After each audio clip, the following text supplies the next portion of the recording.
दोस्तों, आज हम बात कर रहे हैं 70 और 80 के दशक की खूबसूरत हीरोइन जया प्रदा के बारे में, जिनकी अदाएं, मुस्कान और डांस ने फिल्मी पर्दे पर तहलका मचा दिया था।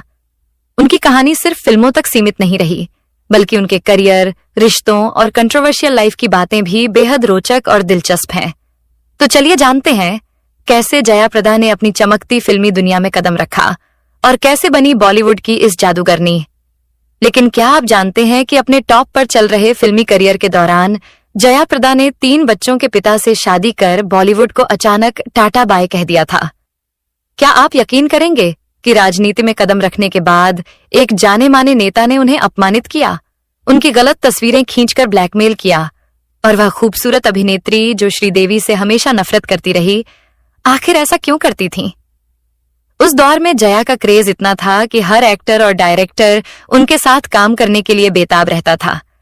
लेकिन एक छोटी सी भूल ने उनके टॉप पर चल रहे करियर को बर्बाद कर दिया। तो आइए जानते हैं क्या हुआ उनके साथ और कैसे उनका चमकता करियर अर्श से फर्श पर आ गया। इस अभिनेत्री की बायोग्राफी, फिल्मोग्राफी, रिलेशनशिप और कंट्रोवर्शियल लाइफ की तरफ एक नजर डालते हैं। इसके पहले जानते हैं कि जया प्रदा ने फिल्मों में कैसे कदम रखा और उनकी शुरुआत कहां से हुई। दोस्तों, आज हम बात कर रहे हैं 70 और 80 के दशक की बेहद खूबसूरत और टैलेंटेड अभिनेत्री जया प्रदा की। जया का जन्म आंध्र प्रदेश के राजमुंदरी में 3 अप्रैल 1962 को हुआ। उनके पिता कृष्णा राव तेलुगु फिल्मों के फाइनेंसर थे और उनकी मां एक क्लासिकल डांसर थीं। बचपन में उनका नाम ललिता रानी रखा गया था, लेकिन फिल्मों में आने के बाद उन्हें जया प्रदा के नाम से जाना गया। जया ने अपनी मां के नक्शे कदम पर चलते हुए महज 7 साल की उम्र में ही सिंगिंग और डांसिंग सीखना शुरू कर दिया था। बचपन से ही वह डांस में माहिर थीं। एक बार अपने स्कूल में हो रही नृत्य प्रतियोगिता में डांस कर रही थीं, तभी वहां मौजूद एक फिल्म डायरेक्टर की नजर उन पर पड़ी। उन्होंने जया को अपनी तेलुगु फिल्म भूमि कौसम में एक 3 मिनट का डांस नंबर ऑफर किया। यहीं से शुरू हुआ उनका फिल्मी करियर, जिसने उन्हें तेलुगु सिनेमा की चमकदार सितारा और फिर बॉलीवुड की सबसे चर्चित अभिनेत्रियों में से एक बना दिया। बहुत ही कम लोगों को पता है कि हिंदी फिल्मों में आने से पहले जया करीब 15 तेलुगु और साउथ फिल्में कर चुकी थीं। इन फिल्मों में काम करने के बाद उन्होंने हिंदी फिल्मों में काम करने का मन बना लिया। उसी दौरान फिल्म निर्देशक असिंतुनी विश्वनाथ एक फिल्म बनाने पर विचार कर रहे थे। फिल्म का नाम था सरगम, जिसमें उन्होंने लीड एक्टर ऋषि कपूर को कास्ट किया। ऋषि के अपोजिट उन्हें एक नई नवेली हीरोइन की तलाश थी। निर्देशक कसिंथुनी विश्वनाथ ने तेलुगु फिल्मों में काम कर चुकी जया के बारे में काफी कुछ सुन रखा था। इसके बाद उन्होंने जया को अपनी फिल्म सरगम का ऑफर दिया। जया बिना देरी किए इस फिल्म को करने के लिए राजी हो गई और इस फिल्म में उनके हीरो ऋषि कपूर थे। यह फिल्म हिट रही। इस फिल्म के गानों को मोहम्मद रफी साहब ने अपनी मधुर आवाज से सजाया था। इस फिल्म के साथ साथ इसके गानों को भी खूब पसंद किया गया। इस फिल्म ने जया को रातों रात स्टार बना दिया। इस फिल्म के बाद जया की झोली में एक के बाद एक कई फिल्में आने लगीं। कई बड़े बड़े फिल्म मेकर्स जया के घर के चक्कर काटने लगे उन्हें अपनी फिल्मों में कास्ट करने के लिए। इसके बाद वे साल 1980 में आई फिल्म टक्कर में नजर आई, जिनमें संजीव कुमार, जितेंद्र और जीनत अमान जैसे कई चर्चित चेहरे शामिल थे। इसके बाद साल 1982 में फिल्म दिल ए नादान में पहली बार उन्हें सुपरस्टार राजेश खन्ना के साथ काम करने का मौका मिला। यह फिल्म साल 1982 की 10वीं सबसे ज्यादा कमाई करने वाली फिल्म बनी। उसी साल इन्होंने राकेश रोशन के साथ 2 फिल्में की, जिनमें कामचोर और फिल्म बावरी। 1983 में 2 फिल्में मवाली और फिल्म में आवारा हूं। साल 1984 में जया प्रदा ने एक साथ 11 फिल्मों में काम किया, जिनमें जितेंद्र के साथ फिल्म तोहफा और मकसद, अमिताभ बच्चन के साथ शराबी हैसियत, राजेश खन्ना के साथ फिल्म आवाज, धर्मेंद्र और रजनीकांत के साथ फिल्म इंसाफ कौन करेगा, सनी देओल के साथ फिल्म सनी, शत्रुघ्न सिन्हा और राजेश खन्ना के साथ फिल्म पापी पेट का सवाल है, संजय दत्त के साथ फिल्म मेरा फैसला, शत्रुघ्न सिन्हा के साथ फिल्म भीमा, धर्मेंद्र, राजेश खन्ना और विनोद मेहरा के साथ फिल्म धर्म और कानून। इन फिल्मों में से फिल्म तोहफा, मकसद, शराबी, आवाज, इंसाफ कौन करेगा, पापी पेट का सवाल है, भीमा और फिल्म धर्म और कानून, यह सभी फिल्में सुपरहिट साबित हुईं। इन फिल्मों ने जया प्रदा को एक ग्रेड की एक्ट्रेस की लिस्ट में लाकर खड़ा कर दिया। साल 1985 में जया ने 7 फिल्में साइन की, जिनमें पाताल भैरवी, जबरदस्त, संजोग, होशियार, मेरा साथी, हकीकत और फिल्म सुरसंगम। इनमें से वे ज्यादातर जितेंद्र के साथ फिल्में कर रही थीं। इन फिल्मों में साथ काम करने के दौरान उनका अफेयर जितेंद्र के साथ शुरू हुआ। कहते हैं कि इन फिल्मों में काम के दौरान रियल लाइफ के साथ साथ रियल लाइफ दोनों एक दूसरे के करीब आ गए थे। लेकिन उस समय जितेंद्र अपनी पत्नी शोभा कपूर के साथ शादी करके सेटल हो चुके थे, जिस वजह से दोनों की प्रेम कहानी बीच रास्ते में दम तोड़ गई। साल 1986 में जया प्रदा ने 5 फिल्में की, जिनमें स्वर्ग से सुंदर, आखिरी रास्ता, मुद्दत सिंहासन और फिल्म प्यार के 2 पल। 1986 में ही श्रीदेवी और जया प्रदा दोनों एक दूसरे की जानी दुश्मन बन गई। अपने जमाने में खूबसूरती, अभिनय और डांस तीनों का पैकेज मानी जाने वाली अभिनेत्री जया प्रदा और श्रीदेवी का 80 के दशक में बोलबाला हुआ करता था। जया प्रदा और श्रीदेवी ज्यादातर फिल्मों में नजर आया करती थीं और वह किसी भी फिल्म के हिट होने की सफलता की कुंजी मानी जाती थी। दोनों ही एक दूसरे को कांटे की टक्कर दिया करती थीं, क्योंकि दोनों में ही ना तो खूबसूरती में कोई कमी थी, ना ही अदाकारी में और ना ही डांस में। जब भी पर्दे पर श्रीदेवी या जया प्रदा की एंट्री होती थी तो लोगों के दिल थम जाते थे और वह उनको और उनकी एक्टिंग को बस देखते ही रह जाते थे। गौर करने वाली बात यह है कि 80 के दशक में यह दोनों हीरोइन सुपरस्टार थीं, पर इन दोनों के बीच के रिश्ते कुछ खास नहीं थे। खुद को सफल बनाने का प्रेशर और कंपटीशन के चलते यह दोनों कभी ज्यादा अच्छी दोस्त नहीं बन पाई। कई बार तो ऐसे हालात भी आ गए थे जहां इन दोनों के बीच झगड़े की भी नौबत आ गई थी। एक समय था जब लोग इन दोनों को एक दूसरे से कंपेयर करने लगे थे। जया प्रदा और श्रीदेवी कई फिल्मों में साथ दिखाई पड़ी, लेकिन इन दोनों की दुश्मनी इतनी घनिष्ठ थी कि यह दोनों एक दूसरे से बात भी नहीं किया करती थीं। एक दूसरे से आगे निकलने की होड़ में यह दोनों इतनी व्यस्त थीं कि उन्होंने कभी एक दूजे पर ध्यान नहीं दिया। उस दौर में मकसद औलाद और तोहफा जैसी फिल्में के सफल होने के पीछे और कोई नहीं, ये दोनों एक्ट्रेसेस थी। पहले से ही इन दोनों के बीच में रिश्ते खास अच्छे नहीं थे और इनके रिश्ते में और गहरी खाई बनाने के पीछे फिल्म नगीना का बहुत बड़ा हाथ था। नगीना फिल्म पहले जया प्रदा को ऑफर हुई थी, लेकिन फिर यह फिल्म श्रीदेवी की झोली में चली गई और श्रीदेवी ने इस फिल्म को करने का फैसला किया। इस फिल्म को आज भी दर्शकों द्वारा बड़े चाव से देखा जाता है। श्रीदेवी को फिल्म में लेने के चलते जया प्रदा उनसे नाराज हो गई। कहते हैं कि एक बार फिल्म मकसद की शूटिंग चल रही थी, तब जितेंद्र और राजेश खन्ना इन दोनों के झगड़े से इतने परेशान हो चुके थे कि उन्होंने जया और श्रीदेवी को मेकअप रूम में 1 घंटे तक बंद करवाया दिया था। उस दौरान भी जया और श्रीदेवी ने एक दूसरे से बात करना जरूरी नहीं समझा था। फिल्म जानकारों की माने तो एक्ट्रेस जया प्रदा श्रीदेवी से जलती थी। अच्छा, लेकिन समय के साथ सब कुछ बदल गया। इसके बाद जया प्रदा ने अपने बेटे की शादी की तो श्रीदेवी को भी इनविटेशन दिया और श्रीदेवी भी अपनी पुरानी बातों को भुलाकर एक अच्छी दोस्त की तरह शादी में शामिल हुई और इसी बीच दोनों की दुश्मनी दोस्ती में बदल गई।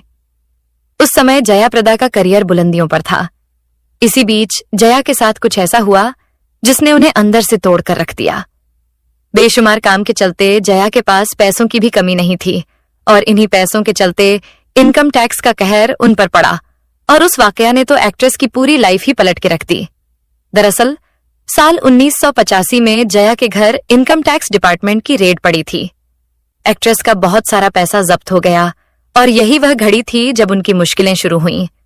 हालांकि इस कठिन समय में फिल्म प्रोड्यूसर श्रीकांत नाहटा ने जया का साथ दिया। उन्हें श्रीकांत से ही फाइनेंशियल और इमोशनल सपोर्ट मिला। प्रोड्यूसर श्रीकांत नाहटा अब रोज जया प्रदा से मिलने उनके घर आने लगे। धीरे धीरे होने वाली चंद मुलाकातों में दोनों के बीच अच्छी दोस्ती हो गई, लेकिन यह दोस्ती प्यार में कब बदल गई किसी को कानों कान खबर तक नहीं हुई।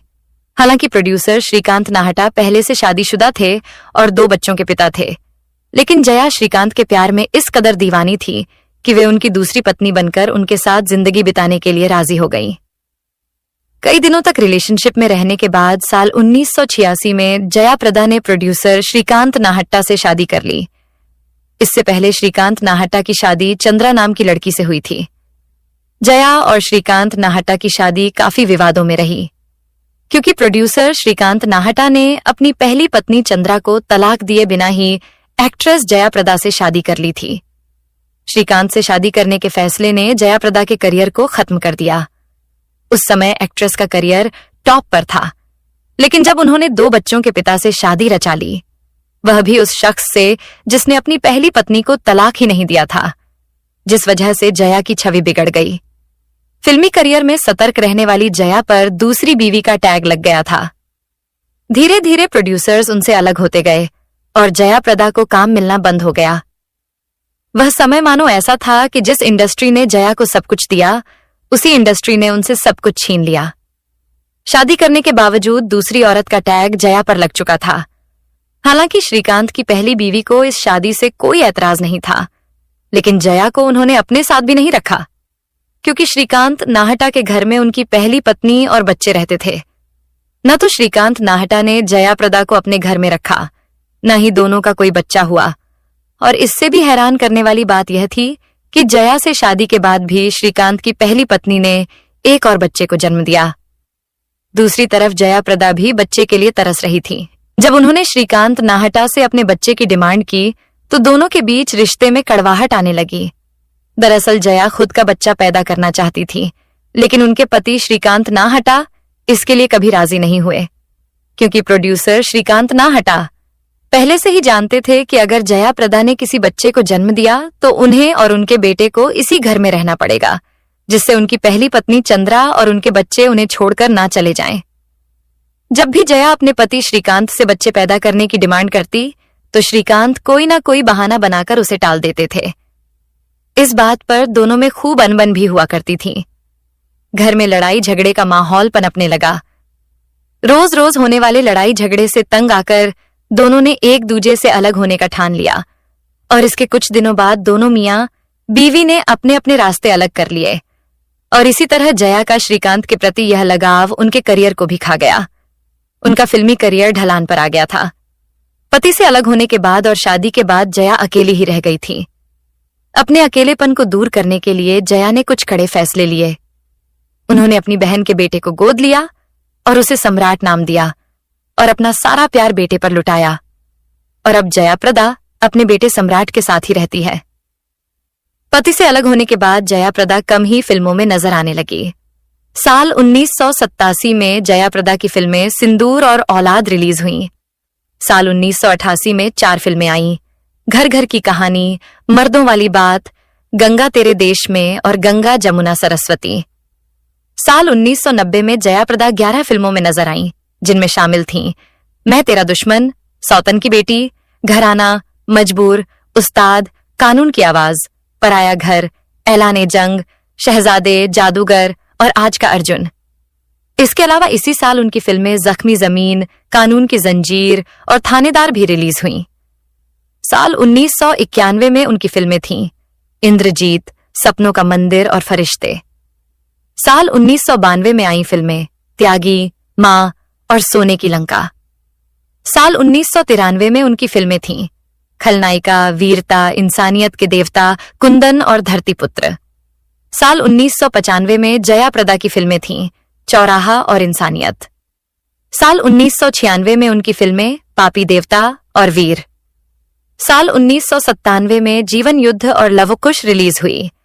साल 1998 में उनकी 2 फिल्में आईं शेर खान और जुल्म ओ सितम। साल 1919 में उनकी फिल्में थीं लौह पुरुष, मल्टी स्टारर फिल्म कोहराम और न्यायदाता।